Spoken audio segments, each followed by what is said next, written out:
एक समय की बात है, एक छोटे से गांव में एक लड़का रहता था जिसका नाम मोहन था। मोहन बहुत ही शरारती और जिज्ञासु था। उसे जंगल में घूमने और नए नए चीजें खोजने का बहुत शौक था। एक दिन मोहन जंगल की ओर गया और वहां एक बहुत बड़ा और सुंदर पेड़ देखा। पेड़ के नीचे एक पुराना घड़ा रखा था। उसकी उत्सुकता बढ़ गई और उसने घड़े को खोलने की कोशिश की। जब मोहन ने घड़े का ढक्कन हटाया तो उसमें से एक चमकता हुआ जिन बाहर आया। जिन ने हंसते हुए कहा, धन्यवाद मोहन, तुमने मुझे इस घड़े से आजाद किया।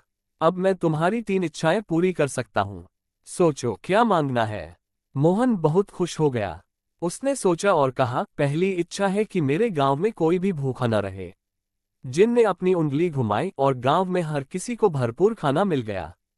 फिर मोहन ने दूसरी इच्छा मांगी, मैं चाहता हूं कि मेरे दोस्तों के पास खेलने के लिए बहुत सारे खिलौने हों। जिन ने फिर अपनी जादुई उंगली घुमाई और सभी बच्चों के पास सुंदर सुंदर खिलौने आ गए। मोहन बहुत खुश हुआ, लेकिन उसे तीसरी इच्छा के लिए सोचने में समय लगा। अंत में उसने कहा, मैं चाहता हूं कि हमारे गांव में हर कोई हमेशा खुश रहे। जिन ने मुस्कुराते हुए उसकी तीसरी इच्छा भी पूरी कर दी। मोहन और गांव के लोग हमेशा के लिए खुशहाल और संतुष्ट जीवन जीने लगे। ये कहानी हमें सिखाती है कि जब हम दूसरों के भले की सोचते हैं तो हमें भी खुशी मिलती है। कहानी का नाम, जादुई जिन और मोहन की इच्छाएं।